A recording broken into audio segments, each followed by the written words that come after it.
Hi, I'm Peter Trout, and with me on the couch today is Dr. Peter Graham from the Faculty of the Built Environment. Peter, your work focuses on sustainability in buildings, and you're looking at the greenhouse gas emissions that come from the construction sector and from buildings each year. Can you tell me a bit about the problem globally in terms of how much greenhouse gas the construction sector is responsible for each year? The construction sector internationally is responsible for about 30 to 40% of our global emissions each year. Buildings themselves consume up to 30% of all energy each year in the world, 25% of all water, up to 40% of all materials. The magnitude of the industry, the impact of the industry, I should say, on climate change is the most significant in terms of all industrial sectors. That's the situation now. What's the outlook for emissions from the construction sector into the future as our global populations become increasingly urbanised? Well, we could say that the problem is immense. We're looking at a global emergency, essentially.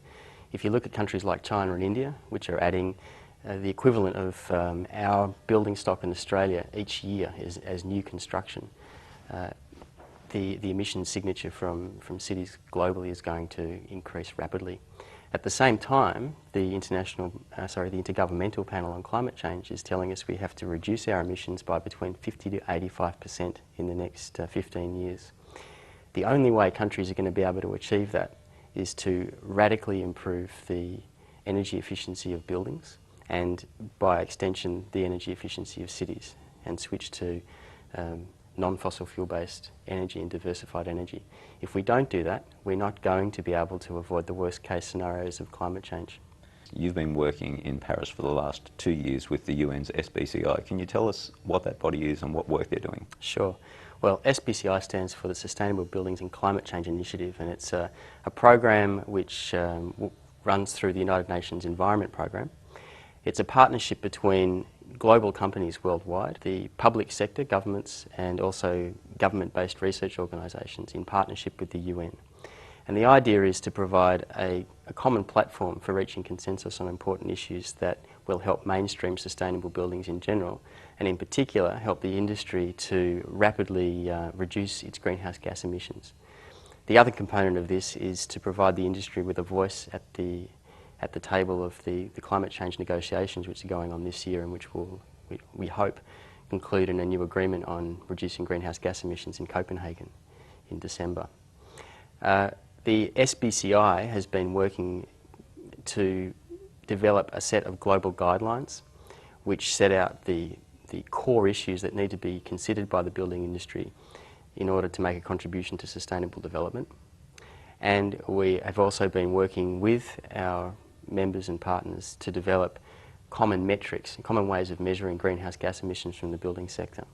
Now, this is really important because the way we need to provide incentives for the building industry to renovate and improve energy efficiency in buildings.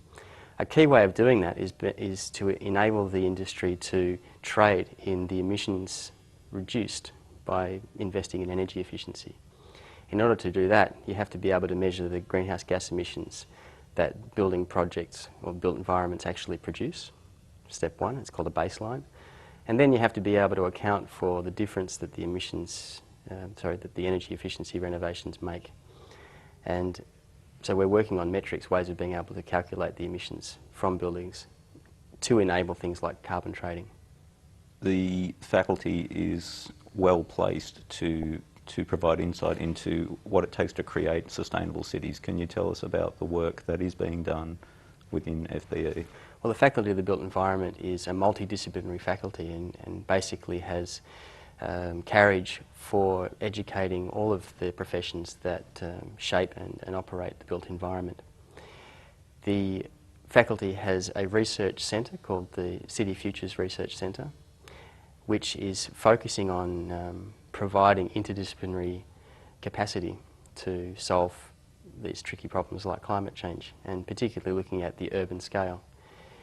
We have research programs running which are looking at the actual performance of neighbourhoods in terms of energy consumption, water consumption and so on, policy analysis to see what policies are working to improve environmental conditions in cities and which aren't.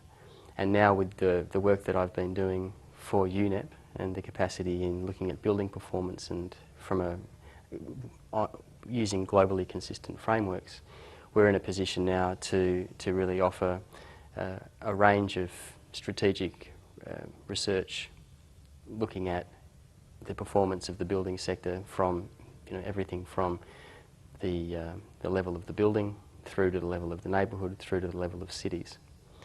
We're currently developing a series of computer models which will allow us to maintain a database of the performance of cities so that we can analyse in the future the influence of building design, building occupancy, neighbourhood design and so forth on key issues such as climate change. Thanks very much, Peter. It's a pleasure.